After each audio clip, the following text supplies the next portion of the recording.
Update. I am leaving her tonight. Original post. I've been with my partner for 3 years now. As always, things started off great. She has a daughter that I've grown to love as my own, even though her bio dad is still in the picture. I dropped everything for them. I got a bigger apartment. I switched jobs to make more money. I changed everything to give them the peace of mind they deserve. It was all better than I could ever have imagined until this weekend. That's when I found out she's been cheating me with her sister's roommate. She didn't have a great relationship with her sister when we first met, and I encouraged her to rekindle it because I knew it bothered her. Her sister is a free spirit, rarely holds down a job, drinks and does absurd amounts of coke and X just to pass the time. She lives with 4 guys who her and my partner have known since middle school. They seemed cool enough the few times I've hung out with them. So whenever she wanted to go hang out with her sister, I wouldn't bat an eye. I found out during our camping trip for Memorial Day weekend when she was in the bathroom with her daughter. I grabbed her phone to look at some of the videos she had been taking, but admittedly, curiosity got the better of me. And I went through her messages, and that's when I saw her texts to the roommate. I felt almost paralyzed. It almost felt like I was going to black out, but I somehow managed to gather myself and chill out. I took some screenshots of the text to have as proof and put her phone back in her bag. I didn't say anything to her as we only had a few hours left before we came home and I wanted to spend those hours with her daughter. The past few days I've been thinking of what to do, and the best solution I can think of is just packing my stuff up and ghosting her. I am quitting my job tomorrow morning, and after she's left for work, I'll grab my stuff and leave her with a printout of the messages I read. I'm still in a daze. My whole life is gone now. The future I saw for us is nothing, and I'm not sure how to process all of this still. I'm calling my brother a few states away to see if I can stay with him and set up shop elsewhere. Tonight though, I have to lay down next to her, and I'm not sure I won't break down knowing what's coming. My opinion for OP. You could at least try talking with her first, OP, as dialogue is great for releasing negative energy. It might also help you with closure. Now for the top comments before reading the update. Comment 1. Sorry dude, were you blindsided or did you suspect some issues? Well done for having the strength to move on. It's the best for both sides of the equation. I am with you. Would not bother having a conversation. Just go and live your best life and find someone to have a loving and faithful relationship with. Comment 2. I'm so sorry. Sometimes people refuse to take care of what is the more precious until it's too late. Don't regret anything. You proved you are a good man, and she just shows she can't fit in. So don't let her change you. Take that as a lesson to be more careful in the future to find the right one. I just hope that you leaving your job this way will not ruin your possibilities in the future. It will be good to have their support. Like that, you will find something else where you go without problems. Start your process of healing and move on in your life. OP. It was a shock. They seemed more like family than anything, but I guess I missed the signs. Thank you for the words of encouragement. Comment 3. Folks here are hilarious. Ha ha ha ha. Some of you giving OP shit for doing what's best for them and saying he's in the wrong for ghosting the daughter. If he were the bio dad, I'd be inclined to agree, but from a legal standpoint, he's got no leg to stand on, especially because bio dad is still in the picture. For crying out loud. Some of you are saying, the daughter shouldn't have to suffer from mum's actions. Hell nah, this is 100% on the mum. She should have thought about how her affair might affect those around her, daughter and partner especially. Oh, it'll traumatize the daughter. If the mum doesn't admit to something she calls, she's a piece of S. And if the mum doesn't do it, the bio dad likely will, which might cause the daughter in the future to go NC. Seriously, you all? Suggesting he confront the mum? She's just gonna try to keep him around as a wallet, while likely still screwing the other guy, even if she has this sudden epiphany and actually tries to better herself and does everything right for reconciliation for post-affair. OP's trust in her is forever destroyed. Once trust is gone, there's very little hope to bounce back. Now for the updates. Update 1. First, I want to thank everyone for their kind words and advice. I'm doing the best I can right now. I am meeting with my boss in an hour or so to wrap that up. I am also taking the advice of talking to her baby's dad about me leaving. We have always had a good relationship and I want to give him a heads up on what's coming. As far as the apartment goes, we only have 3 more months on the lease and I am planning on paying for the remaining months, mainly so her daughter has somewhere to stay for the time being. I made sure that she knows that I love her and always will. Holding her this morning, knowing it was the last time I would ever see her, was the most difficult thing I've ever done. And it took everything inside of me to not sob while doing that. I'll update you later once I have all my stuff and I'm away from the city. Thank you guys. You have no idea how comforting it is to have your kind words to come back to. Update 2. I know I said I would update you when it was all over, but you guys are right. I should have a talk with her daughter before I go. So when her bio dad picks her up from daycare, I will be meeting them and talking to her in person before I go. It means a lot that he is letting me do this and hopefully it's just enough closure for her. Update 3. I met out with bio dad and the little one.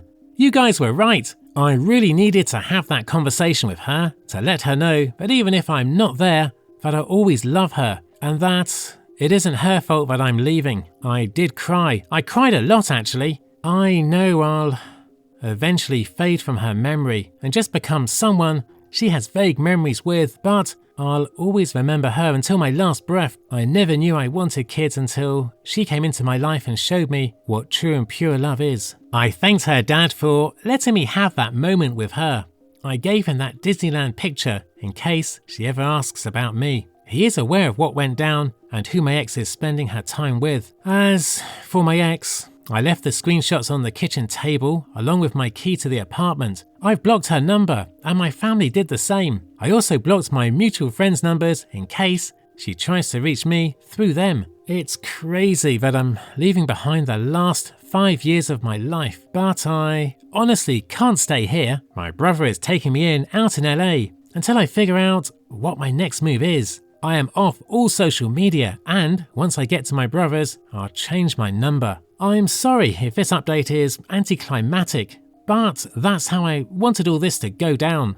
I'll update you guys when I'm all settled down. I do just want to say that I loved them with every ounce of my being. I'll miss the walks around the apartment complex, the random trips to Walgreens, watching Sophia the first until I memorized the episodes by heart, especially coming home from work and feeling like I mattered. Feeling like I had a purpose and that no matter what went on during my day, that all of that wouldn't matter once I opened the door. I miss all of it, but deep down, I have to let it go. Be safe everyone. I'll try and update this soon. Update 4. I want to thank you guys for all the support and even the few negative comments that I got on this.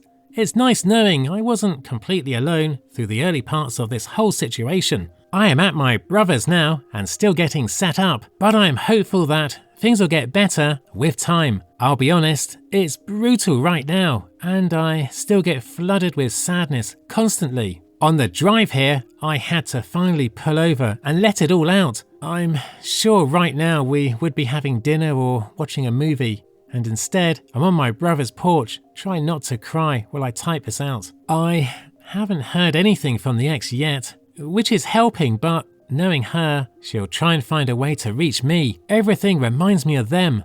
I saw a Little Mermaid poster earlier and almost lost it. I never got to take the little one to see it and that just kills me. I do wonder though what I was missing or where I came up short for this to happen. I've run circles around it and I can't explain it. I hope I heal fast from this because I've got a whole life to live. I hope I did enough for the little one to not have been hurt by all this. I hope she keeps a sliver of me in her memory, and I hope she is loved like I loved her.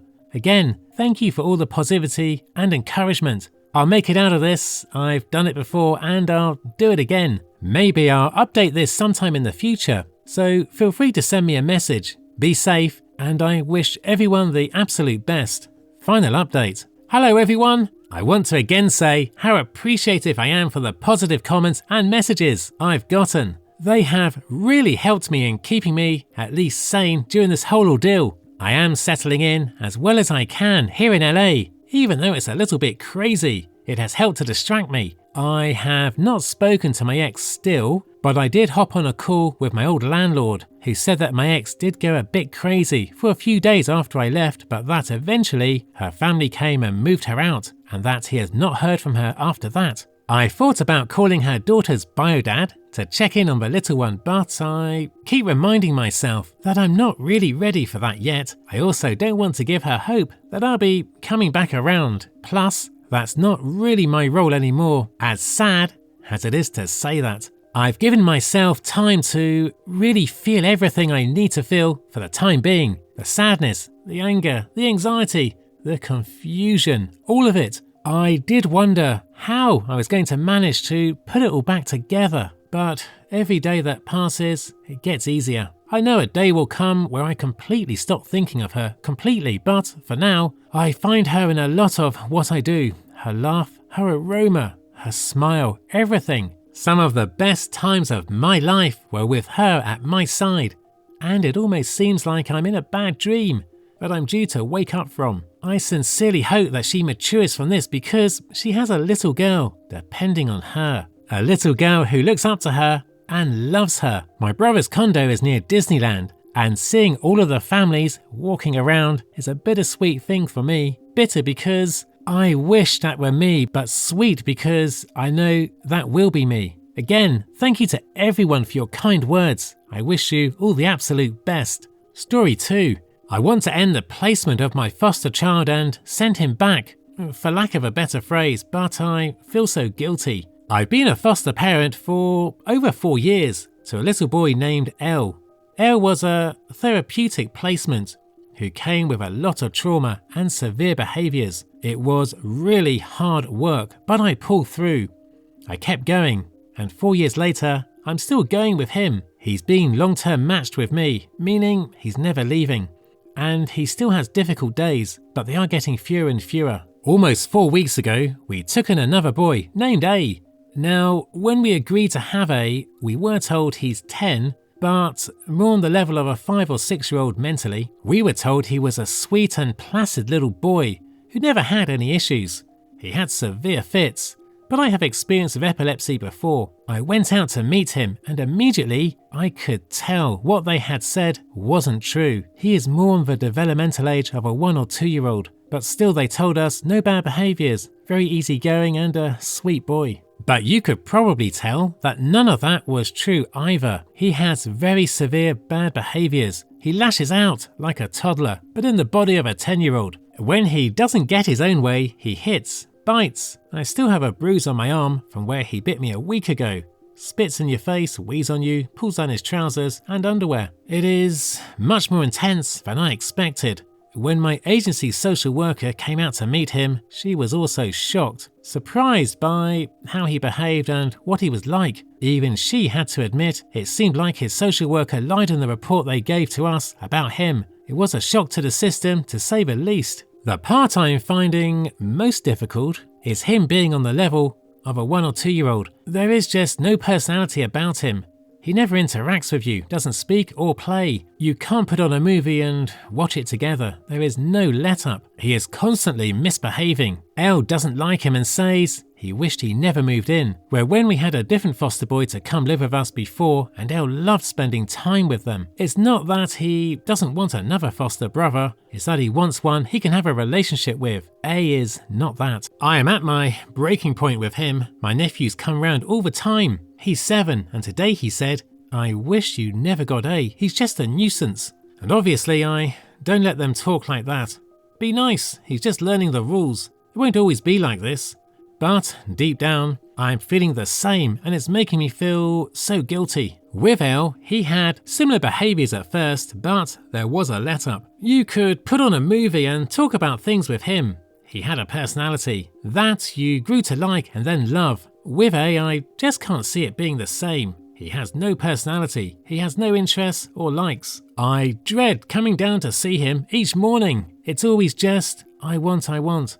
This is literally all he says, not even, I want XX. He just says the words, I want, over and over again. He asked to go to the park. I take him to the park. He doesn't want to be there. He wants to read a book. I read a book. He isn't interested. He wants to play in the sand. I get the sand out. He doesn't even look at it.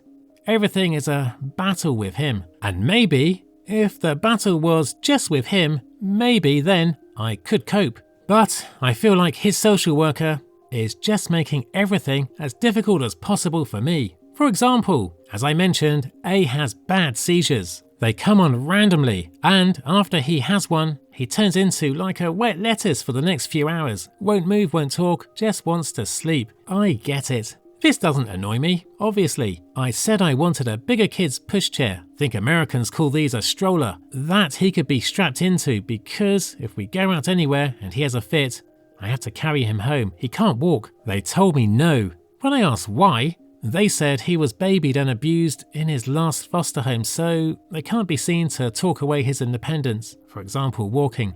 So I was stuck not being able to take him out anywhere, because if he had a fit, I couldn't get him home. I can't drive with him alone because he won't stay in his seatbelt, so someone has to be in the back with him, holding the belt in. So I was stuck in the house with him. I thought, and eventually won, getting him the pushchair. We have a house down in Wales which we visit all the time. When he was placed with us, it was agreed prior that he would be able to travel down there with us, as this is our holiday time. After he had been placed with us, his social workers came back to us and said we didn't have permission to go. I again fought this with my agency social worker, and again we were eventually given consent. I haven't made up any decisions about disrupting the placement yet.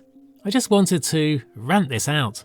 That's all for today. If you enjoyed this story, please like the video and share your thoughts in the comment section down below. Thank you.